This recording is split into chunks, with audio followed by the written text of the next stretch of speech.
ಕಶ್ಯಪನ ಮಗ ವೈವಾಸ್ವನ, ವೈವಾಸ್ವನ ಮಗ ಮನು, ಮನುವಿನ ಮಗ ಇಳ, ಇಳನ ಮಗ ಪುರೂರವ, ಪುರೂರವನ ಮಗ ಅಯು, ಅಯುವಿನ ಮಗ ನಘೂಷ, ನಘೂಷನ ಮಗ ಯಾತಿ, ಯಾತಿಯ ಮಗ ಯದು, ಯದುವಿನ ಮಗ ಕ್ರೋಸ್ತು, ಕ್ರೋಸ್ತುವಿನ ಮಗ ಧ್ವಜೀವನ್, ಧ್ವಜೀವನ ಮಗ ಸ್ವಾತಿ, ಸ್ವಾತಿಯ ಮಗ ಋಷಂಕು, ಋಷಂಕುವಿನ ಮಗ ಚಿತ್ರಾರ್ಥ, ಚಿತ್ರಾರ್ಥನ ಮಗ ಶಶಿಬಿಂದು, ಶಶಿಬಿಂದುವಿನ ಮಗ ಪೃಥುಷಾರ, ಪೃಥುಷಾರನ ಮಗ ಪೃಥೋತ್ತಮ, ಪೃಥೋತ್ತಮನ ಮಗ ಉಷಾನು, ಉಷಾನ್ನ ಮಗ ಶಿತಾಪು, ಶಿತಾಪುವಿನ ಮಗ ರುಕುಮಕವಚ, ರುಕುಮಕವಚನ ಮಗ ಪಾರವೃತ, ಪಾರವೃತನ ಮಗ ವ್ಯಾಮೋಗ, ವ್ಯಾಮೋಗನ ಮಗ ವಿಧ್ರಮ, ವಿಧ್ರಮನ ಮಗ ಕ್ರೋತ್, ಕ್ರೋತ್ನ ಮಗ ಕುಂತಿ, ಕುಂತಿ ಮಗ ದೃಷ್ಟಿ, ದೃಷ್ಟಿ ಮಗ ನಿಧೃತಿ, ನಿಧೃತಿ ಮಗ ದಾಸಾಯಿ, ದಾಸಾಯಿ ಮಗ ವ್ಯೋಮ, ವ್ಯೋಮನ ಮಗ ಜುಮುತ, ಜುಮುತನ ಮಗ ವಿಕೃತಿ, ವಿಕೃತಿ ಮಗ ಭೀಮರಥ್, ಭೀಮರಥನ ಮಗ ನವರಥ್, ನವರಥನ ಮಗ ದಾಶರಥ್, ದಾಶರಥನ ಮಗ ಶಾಕುನಿ, ಶಾಕುನಿಯ ಮಗ ಕರಂಭಿ, ಕರಂಭಿ ಮಗ ವಿಧ್ವರಥ್, ವಿಧ್ವರಥನ ಮಗ ಶೂರ, ಶೂರನ ಮಗ ಶಾಮಿನ್, ಶಾಮಿನ್ನ ಮಗ ಪ್ರತಿಕ್ಷಾತ್ರ, ಪ್ರತಿಕ್ಷಾತ್ರನ ಮಗ ಸ್ವಯಂಭೋಜ, ಸ್ವಯಂಭೋಜನ ಮಗ ಹೃದಿಕ್, ಹೃದಿಕ್ನ ಮಗ ದೇವಗರ್ಭ, ದೇವಗರ್ಭನ ಮಗ ಶೂರಸೇನ,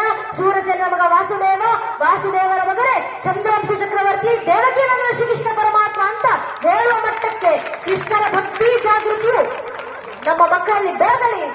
ಧರ್ಮ, ದೇಶ, ಸಂಸ್ಕೃತಿಯ ಜಾಗೃತಿ ನಮ್ಮ ಮಕ್ಕಳ ಮನಸ್ಸಲ್ಲಿ ಇನ್ನಷ್ಟು ಉದ್ದೀಪನವಾಗಲಿ ಅಂತ ಕೇಳ್ಕೊಂತ